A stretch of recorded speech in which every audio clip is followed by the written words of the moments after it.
So Genesis 1, we're going to start where we start to see one of our keywords, and then we'll backtrack a little bit. So this is day 5, chapter 1, verses 20 through 23. Have you ever stopped to read Genesis 1, 20 through 23 and realize that there are sea dragons in your Bible in those set of verses right there? So just to put the Hebrew word in there, Elohim Yibara ha-gedolim Taninim. So it's plural. It's not just one, it's the Taninim. And every living creature that moves, with which that the water swarms according to their kind, every bird with wings according to its kind. So we're not just talking about generic sea creatures, because it specifies 2 words later, and every living creature that moves with which the waters swarm. So there's a distinction between the Taninim and everything else that is in the water. They're putting this distinction between the two. One is living, has the caveat of also being living and swarming, and then there's the Taninim. But what is the day described as at the very end? It's still called good. So the Taninim are created as good. They're created as good products of God's creation. But they later become a description for the exact opposite. So there's something more happening here, of which they would have just kind of recognized right away, but we have to do extra homework for.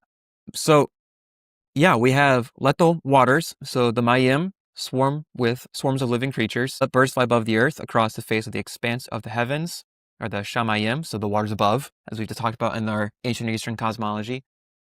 And God created the Taninim. They're not listed in the first set of let's create that. I'm going to create this. I'm going to create the sea creatures and this, because 2 words later, it then describes the very things he said he was going to create initially. So we get a bonus creation here with the Taninim. This perplexed me for a long time. I was like, what the heck is this? Because they're not in the initial outline, but they're described as good, but it's a term used later to describe chaos. God is not the creator of chaos, so something else happens here. But let's unpack this further. There's another day there's a bonus creation. There is another day where there's a creation that is not listed initially with everything else. And I'll read it. This comes from day 4. Then God said, let there be lights in the expanse of the heavens to separate the day from the night. Let them be for signs and for seasons and for days and years, and let them be for lights in the expanse of the heavens to give light on the earth. And it was so.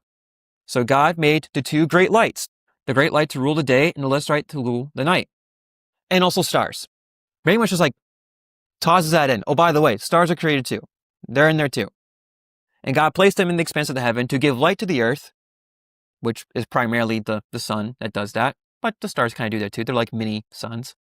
And to rule the day and the night, which one rules the day? The sun. Which one rules the night? The lesser light, aka the moon. And to separate light from darkness, which ties back to day 1. God saw that it was good, and there was evening, there was morning, a 4th day. So he creates lights. He says they're going to rule the days and the night, and he creates 2. He says the greater light to rule the day, lesser light to rule the night. Oh, by the way, here's some stars. Another little bonus creation. Do they shine light? Yes, they do. Of course they do. But they're not instructed as being in charge of the night or the day. They're just kind of thrown in there. There's something that the biblical authors later, especially the prophets, tie back to stars and spiritual beings. Caveat that because there's a lot of times they do the same exact thing with the Taninim. The Taninim and sometimes stars and other creatures are sometimes more of like this chaos force, this force of chaos, of which New Testament authors typically seem to be like, yeah, it's called demons, and it's called spiritual beings that have rebelled. Whereas Genesis 3 kind of depicts spiritual beings that rebel. All right. So the Taninim and the stars are both seen as something that's part of God's good creation. Specific, we're going to say here, part of his Tov creation. Tov means good, merry, pleasant, desirable, in order, usable, beautiful. I want to specify that because this is a word that's also going to show up in Genesis 2 and 3, and is a word that people misassociate with the Hebrew word for perfect, which just means complete. This is not a synonym for the Hebrew word for complete and perfect. In fact, he describes it as tov, meaning that it is in order. It's in the structure that he wants it to be run. He wants it to run in a way where there are spiritual beings delegated with stuff to do, and human beings, which are the image of God, delegated with things to do, to rule over here. So yeah, tov, pleasurable, good, functioning the way he wants it to. The thing that's interesting is the domains of the Tanin and the Kokavim, Hebrew for stars. So the Tanin are based in the waters, and the Kokavim are based in the sky, which typically when do stars come out visibly? at night, so in darkness. Days 1 and 2.5, then God said, let there be light, and there was light, and God saw the light was good, and God separated the light from darkness. Well, if there was light that had to be created, of sorts, there was darkness, as we see much, much earlier. If you go back to chapter 1, verse 2, the earth was tovu vavohu, hoshek was over the face of the tahol. That's verse 2. Pre-day 1, we have perpetual darkness and stormy, this word for the abyss, deep chaos water. Preceding day 1, and it is the picture that is described of this formless and empty. Some people want to think that void mean that it was the void. That's not what void means here. Formless mean that tohu is the idea that it was unstructured, uninhabitable, not ordered, not pleasurable. Vavohu, void, meaning it was wasteland, empty. So it's not like it's the void, there's nothing there. But not like in the nothingness like we think about, like there is nothing living here. Why? Because it is perpetually dark and there's chaos water. It is just water and darkness. Day 1, let there be light. So you can do what? Separate light from darkness. God separated the light from the darkness and called the light day. Darkness he called night. There was morning one day. But there's a very interesting detail. God saw that the light was good. Tov. It's interesting. If you're calling the light Tov, that implies the darkness is not called Tov. That implies the darkness is bad. Not evil. One doesn't say it. There doesn't say it was. It's implying though, because the opposite of Tov isn't the Hebrew word for evil. It's Ra, meaning it's bad. It's unpleasurable. All evil things are bad, but not all bad things are evil. So we get this picture here. Light good, darkness not called anything. Darkness is just left alone. The darkness is there. He puts light, which later prophets attribute to being God's glory and stuff. So God's doing this. And then day 4, the lights are given the very task that God is already doing in day 1. The light that's already there is already doing. They're given the task to rule the night and day. And this light is the thing that's called good.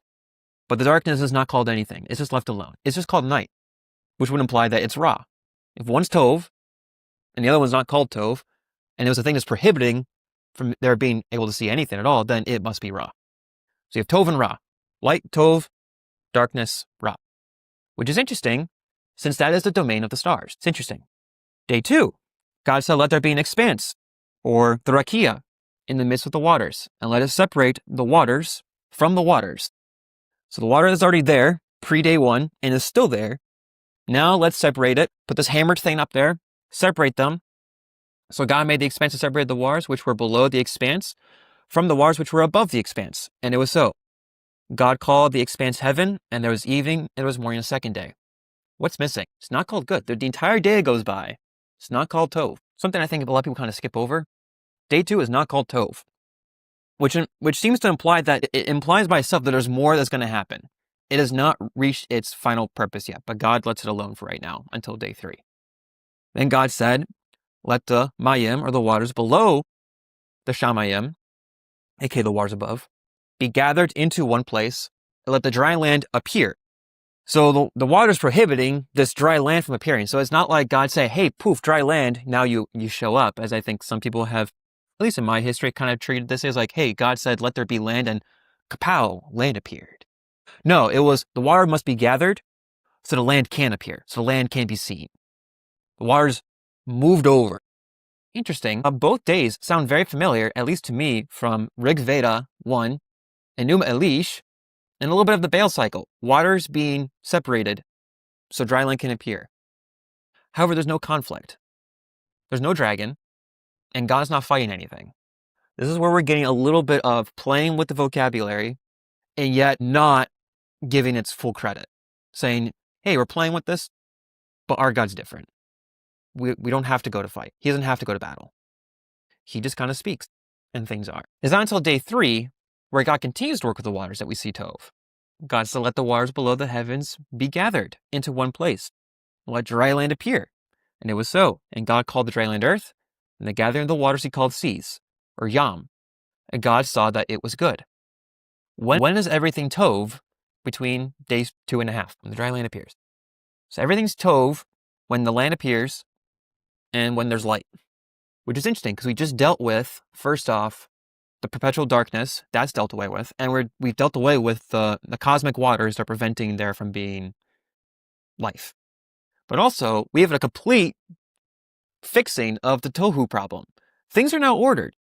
There is an order to everything. There's a dome protecting the water. There's light. There's day. There's day and night. There's this thing protecting the waters, separating the waters. There's land. Things are structured. There's a structure to it. Later on, plants appear. The rest of day 3. Tohu done. Day 5 and 6. All right, here's some stars. Here's some sun. Here's the moon. Here's some Taninim. Here's some sea creatures. Here's some birds. Here's some animals. Here's some humans. What do we have? Filling. The bohu is now done. Tohu, bohu, dealt with. Filling, ordering. It was unordered, couldn't be filled. Now it's ordered. Tohu done. We're no longer tohu. Now we're reordering. Now we're filling. Bohu, dealt with, done. And the interesting is that we've talked a little bit about day 6 with humanity, with the image of God. But we have 2 special extra details of bonus creations. And their domains are in places that are implicitly Ra because the water has not been called Tov, at least in this narrative, and the darkness is not called Tov. In fact, it is their counterparts, or when their counterparts arrive, that things are Tov, but not them. So the water is sometimes depicted as a source of life, like water, we need it to hydrate, and sometimes it's depicted as something as opposing humanity, opposing creation, opposing life. This is an important thing to track. So we've already mentioned this a little bit before. Why would they be referred to as Ra? Not directly, but implicitly.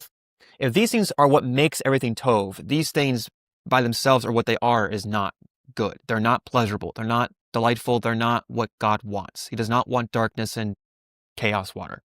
He wants life. But these 2 things prohibit that, which again ties back to the Tohu Vavohu. But there's another key interesting detail. In the beginning, God created the heavens and the earth, okay? We've went over this before, how I'm very much certain that this is a statement, not the actual creation moment, because the Shamayim is not made till day 2, and the earth doesn't appear till day 3. And also, I have a big problem if we're going to say that this is the creation moment, because in the next verse, now the earth was formless and empty, or Tohu Vavohu, or things were disordered and chaos. I have a big problem with the idea of God creating chaos. I have theological issues with that, because I can't find a passage to my memory that God does that. He may allow it, but he doesn't spawn it. So verse 1 can't be the creation point, especially when you have an actual day 1 later. And so why do we have a day 1 and a day 1? Doesn't make sense to me. But Caleb and I have gone over this in our little water podcast, which I would definitely recommend listening to some of that. It's going to look at the water specifically and how it's sometimes described in different places, whereas we're looking at the things that are in the water. And so we're kind of seeing how they're tying together. But we mentioned this in there that if you look, darkness, so the Hoshek was over the face of the Tahom, which is this chaos water.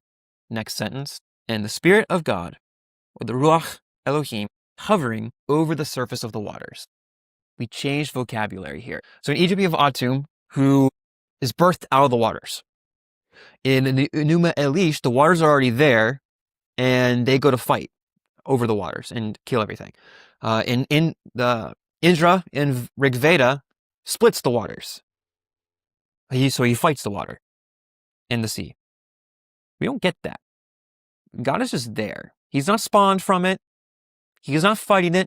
He's there. And before it's described as this dark, chaotic water. And now we have God's presence and it's just water. Which is why he's able to work through it and fill it with all these things and it not be raw for him to do that, or the things he put in it are not raw themselves. Like the Taninim are described as good. The stars are described as good. They're bonus creations and they're things used to describe other things much later, but they're all still part of his Tov creation. It's not perfect, never was complete. It never says that. It says it was very Tov. It was the Tovest as he wanted it to be at this moment. He created it as he wanted, as he structured it. He wanted to function this way. But it is not fully complete, is what he wants it to be. It's pleasurable to him. I prefer, like for this one, to say that instead of saying it was good, I understand why they did it, because grammar, it's an annoying thing that we have to deal with. I prefer for some of these to say it was desirable. it was the way he wanted it to be, is now or it was in order. It's in the order that he wants it to be. It's the way he desired it to function. He desired to function in this way where we share in this thing where he's ultimately the ruler and we don't really give him anything he doesn't have, but he wants to share in this thing. It's an outpouring of his love. And it's in this outpouring of love that he wants to share in this way, and he does so in this way. So it's tov. It's not described as perfect. It's described as me'od tov. So still not the word for perfect. Me'od tov. Very good. Me'od, which we mentioned in the sermon and in the Shema, meaning that it's an adjective. It's always used as very, which I find weird. Then we translate as much as might. I understand kind of why, but very good. It is the way he wants it to be. Which is why I kind of have slowly been accustomed to referring to Genesis 1 almost like this is the ideal. The ideal is that everything's in order, things are in their proper place, and things are functioning as they're supposed to be. This is how God wants it to be. We turn page, or like 2 pages, and things aren't that way. It's not that God can't accomplish it, but it's his allowing of things in order to function the way he wants to. And if he's going to allow this relationship thing, there's things that he must allow. And that's what he does.